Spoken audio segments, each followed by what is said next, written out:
Do you recall the date? Yes, October 24th, 2002. Had you already graduated high school? Yes. What branch of the service did you join? Army National Guard. Can you tell me why you chose that branch? First recruiter to call me. Really? Yes. They called you at home? Yep. Had you thought of joining the service at all before that call? Not really. Kind of a spur of a moment decision. Did you make up your mind that quickly, or did you think about it for a while? No, I made it up pretty quick. How did your parents feel about that? My mom was not too happy. Where did you go for your induction? For the basic training, Fort Leonard Wood, Missouri. Do you recall how long that was? Yes, 18 weeks. And what was that like? Can you describe that? Oh, personally, I thought it was fun. They yelled a lot, but my mom was strict when I was growing up, so it was easy for me. That's it. Basic training, learn how to use a gun. I was went in as an MP, so basically, how to put on handcuffs and then combat stuff, reacting to ambushes. That's it. So when you joined, you knew you were going to be an MP right off? You can choose what you want to go into? Yep. They let you choose. Before basic training? Yep. Why did you choose MP? I didn't. My recruiter chose that for me. I didn't know anything about the Army. He said, "What do you want to be in the Army?" I said, "A soldier." And then he had to explain that they actually had jobs. So, since I was a criminal justice major, he chose that for me. So it worked out well. So when you went to Fort Leonard Wood, you said you wanted to be an MP. Is the basic training for an MP different than basic training for other soldiers? Basic training is the same for everyone. It's the advanced individual training that you go to after basic training that's different. In the original basic training, the 18 weeks, was it mostly classroom, in the field, a combination of both? Combination of both. Can you describe a little bit of each thing? Sure. Classroom training, mostly PowerPoint presentations. You took notes, you had tests afterwards. And the field part, like I said, you have to learn how to drive a Humvee, a little different from a car. The shooting, you learning how to use guns. I never shot a gun before that, so that was a lot of fun. And reacting to ambushes, how you're supposed to park and what you're supposed to do. Well, fun stuff. Do you recall any of your instructors? Yes. We had this one guy, Drill Sergeant Barbosa. He was overly hyper. He was always running around yelling. It was great. I love that guy.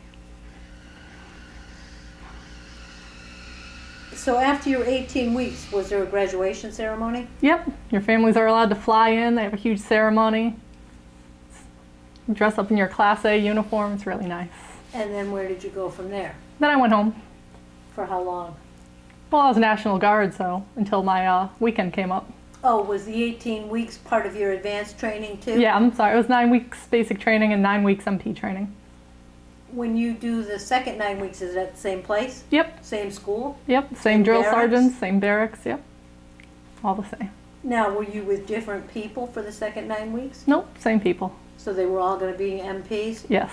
So what was the MP training like? Because now it's more specialized.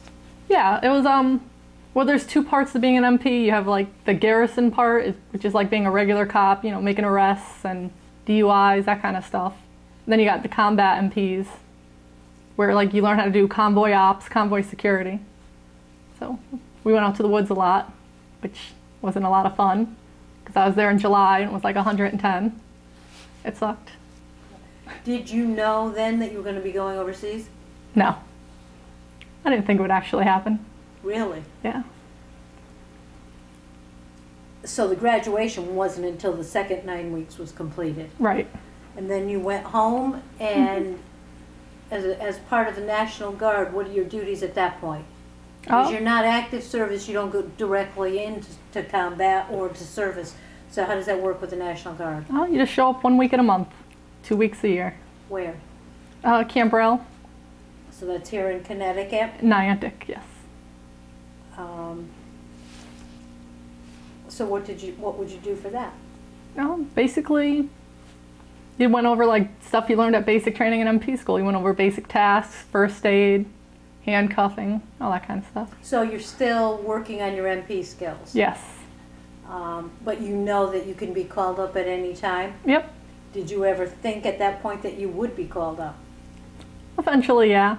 I was actually given the opportunity to go to Iraq when I got out of basic training. They're asking for volunteers. I, of course, said no way.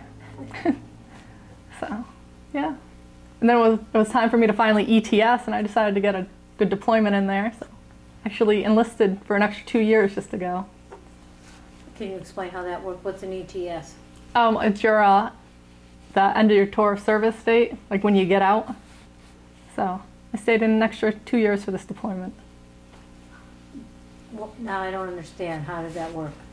Were you called up to go to Iraq? No, I volunteered. Oh, had your service time ended? Yes. Oh, so in order to go to Iraq, you had to re-enlist. Yes. And what made you change your mind where you didn't want to go right out of basic, but then you wanted to volunteer? You know, when you get out of basic training, you don't think you know enough. I don't know, after 6 years, I felt like I knew what I was doing. I was ready to do something fun. So you were in the National Guard going just to monthly training for 6 years? Yes. Well, I had a deployment to Germany in there. It was 17 months, but that was all garrison MPs. You know, we stayed on base. What were your duties? Just basically patrolled. It's like a regular cop. You know, answered like DUIs, domestic disputes, traffic stops. But that was American soldiers? Yes. Do you recall the dates you were in Germany? Yep, February 2006 to July 2007.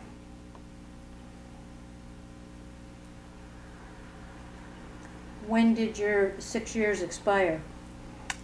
October 24th, 2008. And that's when you re-enlisted? Yep. And at the same time volunteered to go to Iraq? Yes.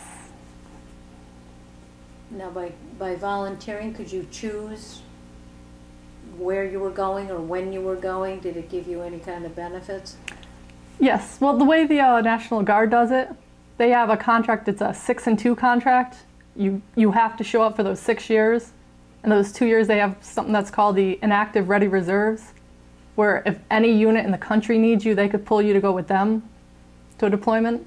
So being an MP, we're like one of the most highly pulled MOSs out there. So I figured I was going to get pulled to go anyways. So I might as well volunteer to go with people I know. Safer that way. So you volunteered to go with what unit? The 192nd MPs. And they're out of Connecticut? Yep, New Haven, Connecticut. So these would be the same people that you were doing your training with on the weekends? Yep. So you knew everybody for 6 years, Yep. And you were already a team? Yes. When you get deployed as a team like that, do you stay together as a team, or do they split you up when you get overseas? No, you're all together. We're all on one base, all working in the same prison. When did you leave the United States? It was late May 2009. How did you get overseas? Commercial flight.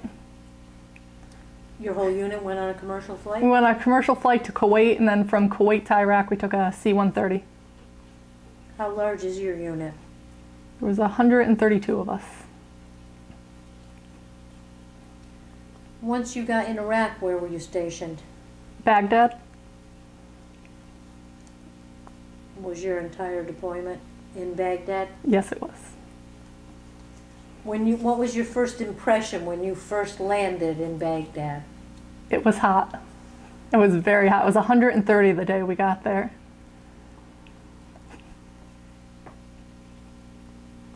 What did you think of the country once you got recovered from the heat? It was pretty boring. Not a lot of color.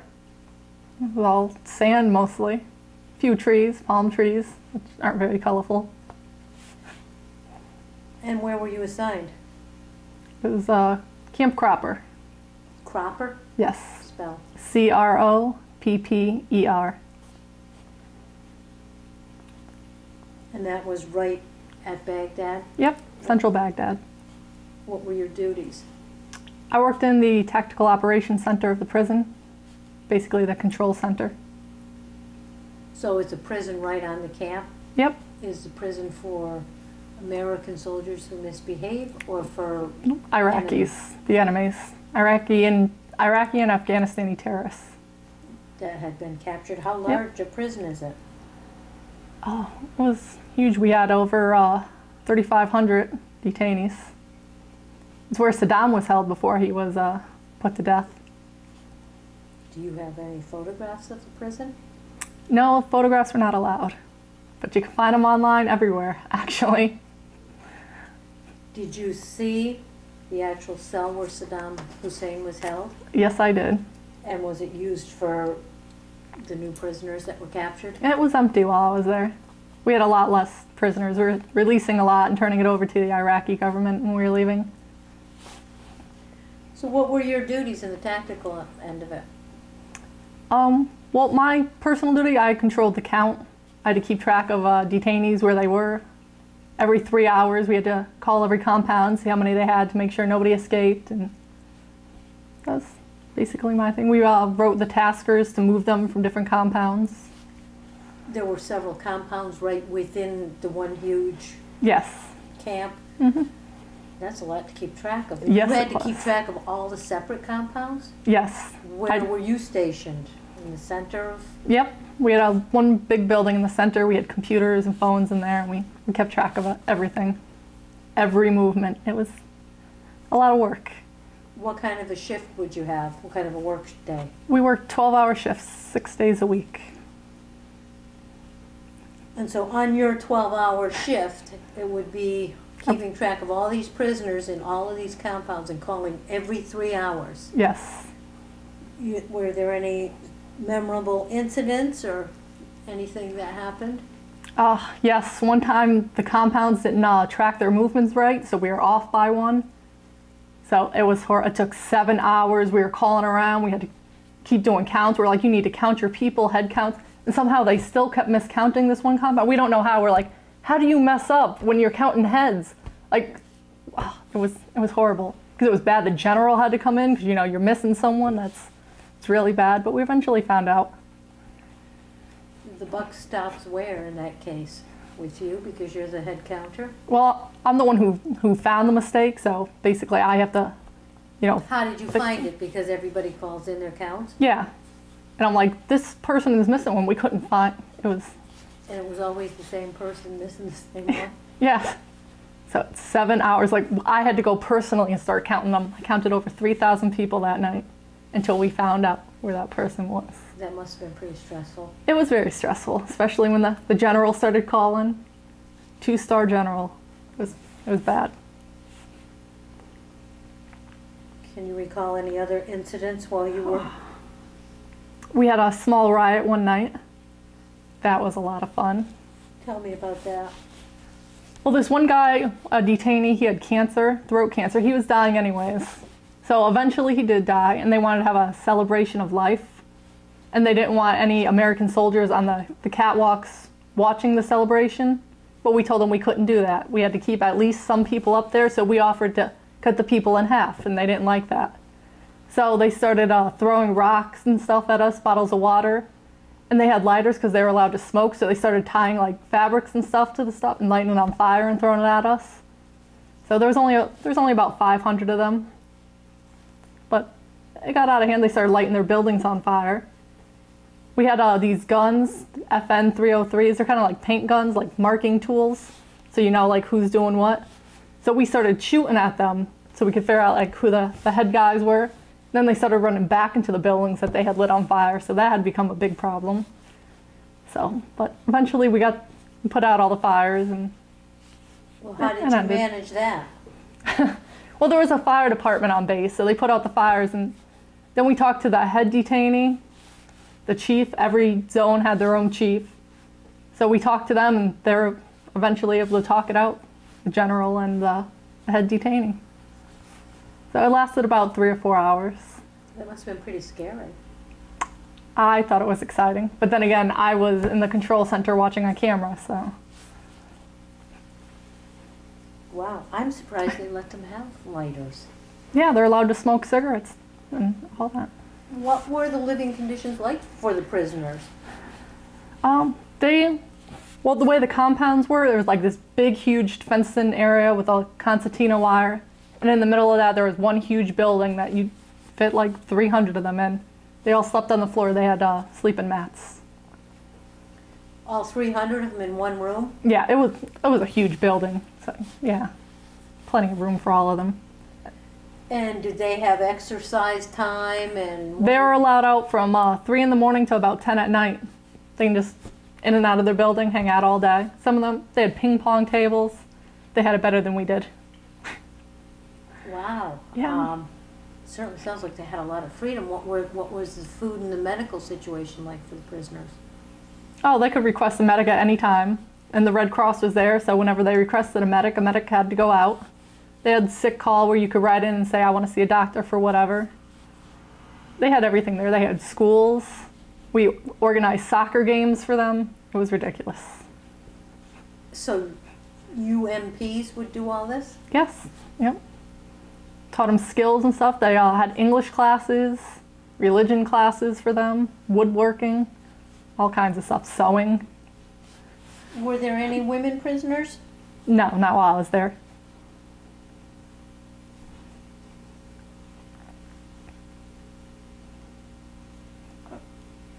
Are there any other memorable stories that you can recall?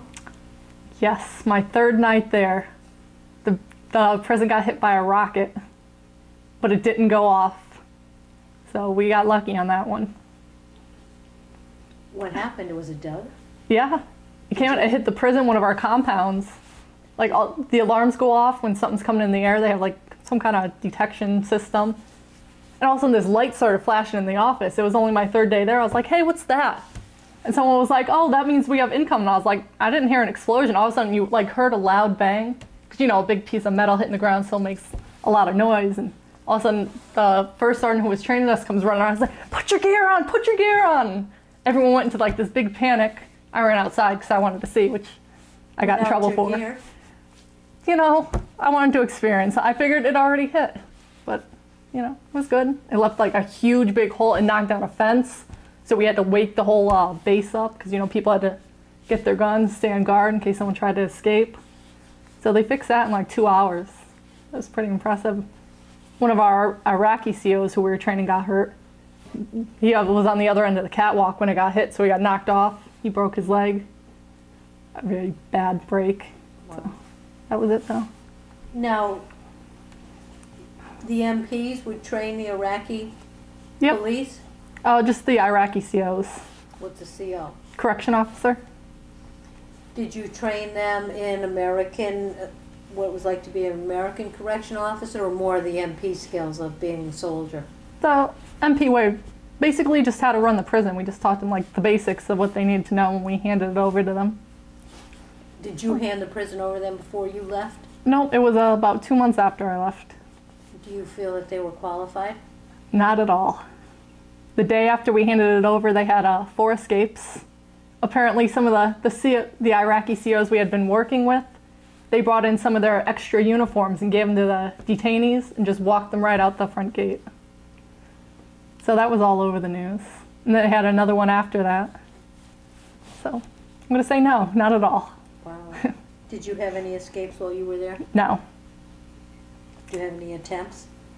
We had, yeah, there was one time 2 of the guys tried climbing over the fence when they went to visits, but they didn't make it, obviously, because we have people everywhere watching. But that was it, minor. How many MPs would you say were stationed at this one camp, at this one prison? I believe there was about 1,200 of us. Wow. Sarah, did you see combat at all while you were over there? No, didn't. Were there any casualties in your unit? No. We stayed on base the whole time. You never got to go off base? You were always at that one camp, Cropper. Cropper? Yep, I was there the whole 10 months. Did you get to go anywhere, even on leave? Yeah, on leave I went home. Oh, but otherwise you didn't see any other parts of Iraq? Right. That was it, just Baghdad. Yeah, it was very disappointing. When they asked for volunteers, they had said convoy ops, you know, going out there and all that fun stuff. But then it turned into the prison mission. We didn't do anything, really. Well, it sounds like you were pretty busy. Yeah. Well, yeah. Were you awarded any medals or citations? We got a few things. Everyone got the Iraq Campaign Medal. I got the Army Commendation Medal for all my work of keeping track of them. Overseas Training Ribbon, everybody got that. Armed Forces Reserves Medal. Quite a few of them.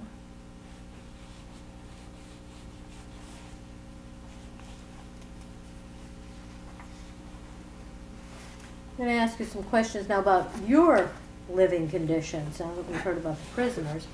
How did you keep in touch with your family while you were over there, Sarah? We had the internet and phones. You could actually call home? Yep. At any time you wanted? Yes. They had payphones. And what was the internet access like? Regular internet. It costs a lot. It was what was it? It was like $70 a month. You couldn't really download much. They had a limit on that, but. But you could send emails? Yeah. Like every day? Did you have Yep. a computer you could use any day you wanted? Yep, I had a laptop.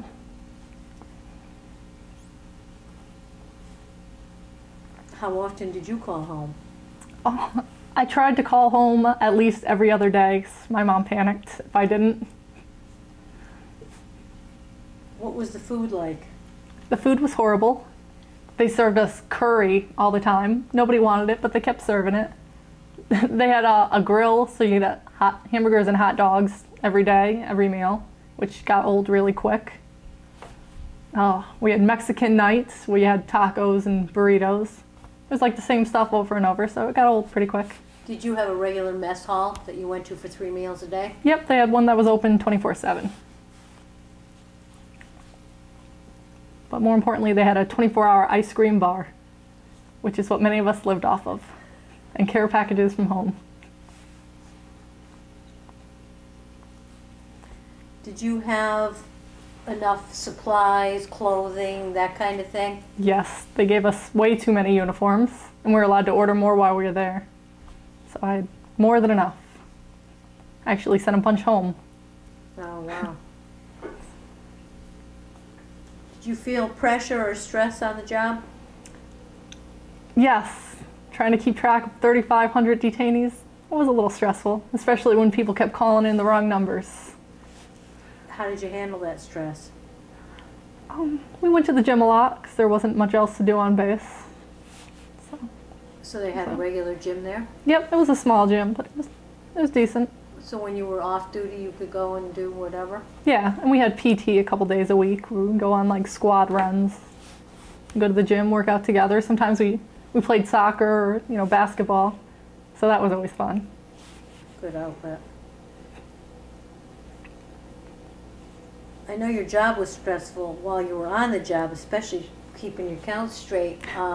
Could you leave that behind when you were off duty, or did the stress stay with you? No, I was pretty good at leaving it behind. But the units switched up a lot. Like, we had to train like 4 different units while we were there because they kept coming in and leaving. Like, the Navy came in, they only do 6-month deployments.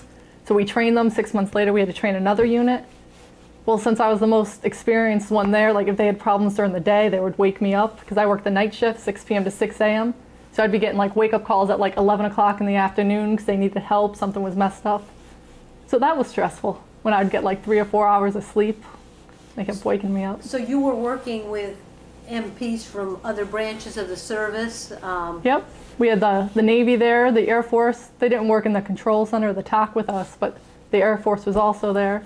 And I saw a couple Marines around, not many. But yeah, we all worked together. And you were in charge of training them? Yeah, on my station, yes. Was there anything special you did for good luck? Not really.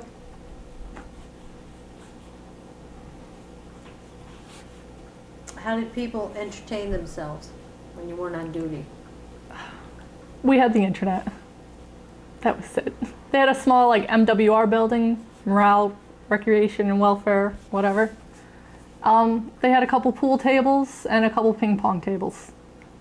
But when you have over 1,000 soldiers and only like 4 pool tables, you know, that doesn't work out so well. So many people spend a lot of time in their rooms, on the internet, watching movies. So you had your laptop right in your room? Yes. Did you live in barracks or tents or houses? Our first month and our last month we lived in tents, and all the time in between we had barracks. What were the barracks like? The barracks weren't too bad. There were 3-man rooms. Kind of small. We had 3 beds and 3 wall lockers, and that was it in there. But it wasn't bad. I had good roommates, so I was happy. The tents, on the other hand, the first tent when we first got there, they were really short on tents. So we had a 12-man tent with 26 of us in there. It was horrible. There was like half an inch of space between the beds. You had to like crawl to the end. We had all our equipment in there, 2 duffel bags and a rucksack and a personal bag each. So we'd use like a duffel bag as a pillow and put another one at the end. It was horrible for that month. And the last month we were there, they gave us a tent without air conditioning. So it was like 120 degrees inside the tent in April. And I worked, like I said, I worked at night, so I was there during the day when it was the hottest. It was horrible. Yeah. Did they have a swimming pool or anything? They did it on another base. You had to take a shuttle to get there. And you weren't allowed to travel alone, so you always had to find another person, and they had different shifts for everyone.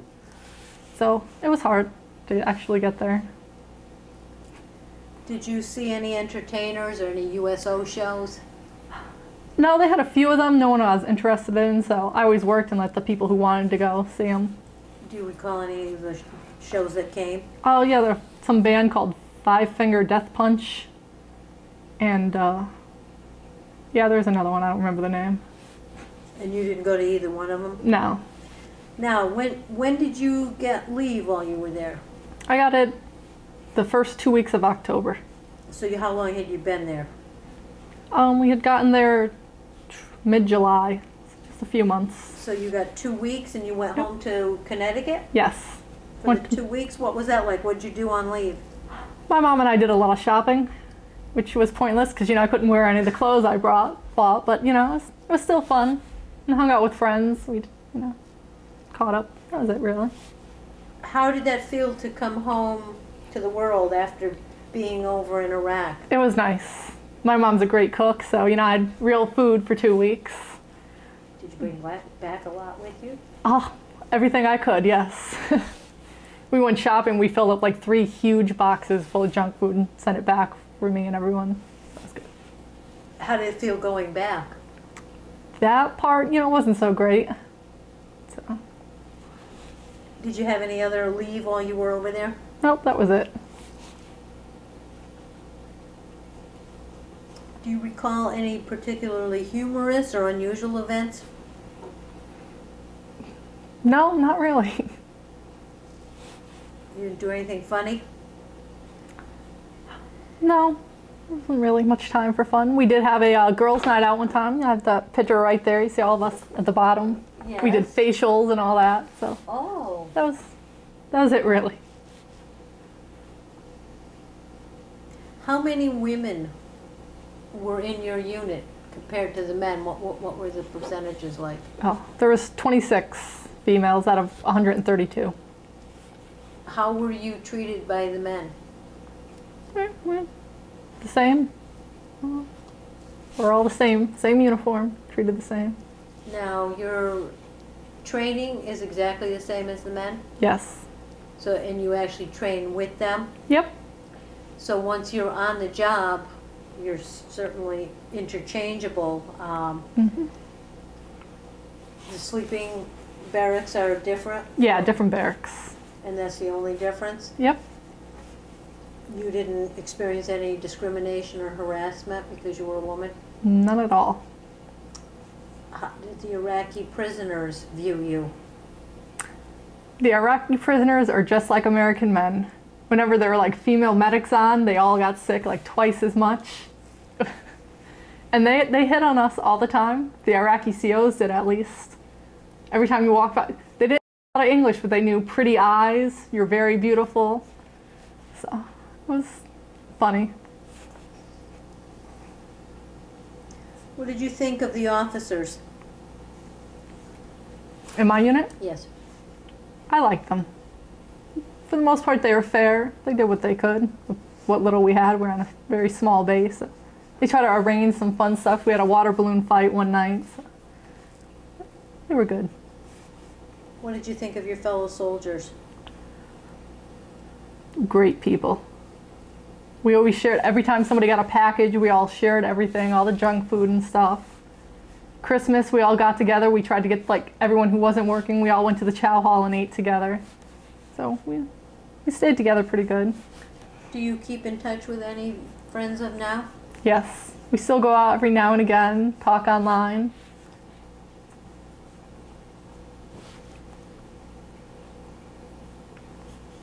Now, when your duty was over in Iraq, do you recall coming back to the United States? Did you fly back home on a commercial flight? Yes, we did. Your whole unit? Yeah, we took a C-130 from Iraq to Kuwait again, and then another commercial flight back to, where did we go? Fort Devens in Massachusetts. And did you have demob there? Yes. What was that like? It was 5 days. Basically, you went through all the medical stuff where you got even more shots because you didn't get enough when you left, apparently. And, you know, they checked basically everything. And, you know, they give you all these briefings about your benefits and if you need help, where to go, who to call. So it was a long, boring 5 days. And where did you go after the 5 days? They brought us to the Hartford Armory. And what did you do there and for how long? We got off the bus and we were allowed to leave right away. Oh, so you didn't have any other ceremonies or? Oh, well, the next day we had to go to Camp Rel. We had 2 more days of Connecticut demo, which was the same exact stuff as Fort Devens. And then about 3 months later, we had the welcome home ceremony, what they call yellow ribbon ceremony, where you get all your medals and stuff. And where was that, at Camp Rel? Nope, that was the Hartford Armory. And then in between those, you can go home and resume your normal life? Yes. Now, were you still part of the National Guard? For 3 months. You have to wait till all the demob is over until after the ceremony, and then I was released. So were you then discharged? Yes. Were you discharged at that last ceremony where you received the medals and everything? Is that your last duty with the National Guard? Yep, that was my last day. What did that feel like? Well, it was a little sad because I'd been with a lot of the same people for 8 years. And, you know, whenever I was bored with work or whatever, I could always go, you know, help out with the Army, volunteer, get away for a while. So I might miss it a little. But, you know, still nice not have to take a PT test at 6 a.m. in cold November. Running 2 miles. I don't like to run. Did you go back to school? Yes. Did you use the GI Bill? Yes. Where did you go? I'm going to Manchester Community College right now.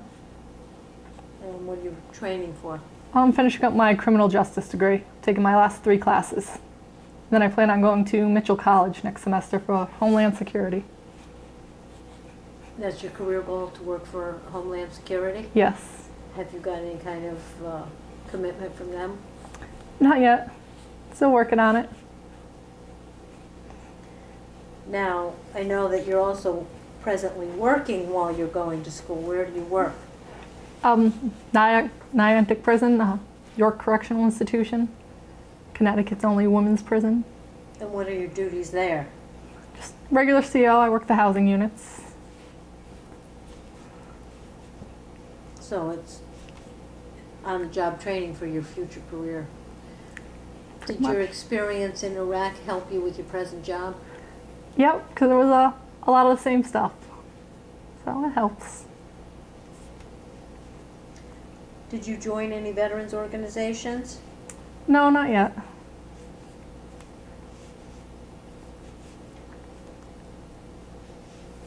Sarah, did your military experience influence your thinking about war or about the military in general? Not really.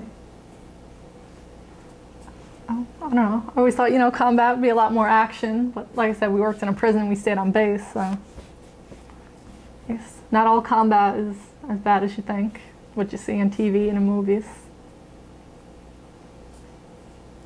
How would you say that your service affected your life? It definitely helps you get jobs because people see the discipline, commitment. It helps with school a lot because it's now free.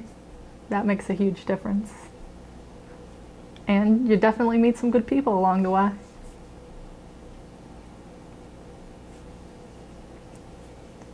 Have you had any reunions since you've been back? Not yet. We've only been back a few months. We're all thinking about maybe getting together in a year after we get back. Are you in contact with people who are still in the Guard? Yep. Quite a few people. So you stay in touch with your old unit? Yep. Are there any other incidents or stories that you can think of that we haven't talked about? I don't think so. I think we covered it all. Is there anything else that you'd like to add that we haven't covered? I don't think so. Sarah, I'd like to thank you for your interview and thank you for your service. You're welcome.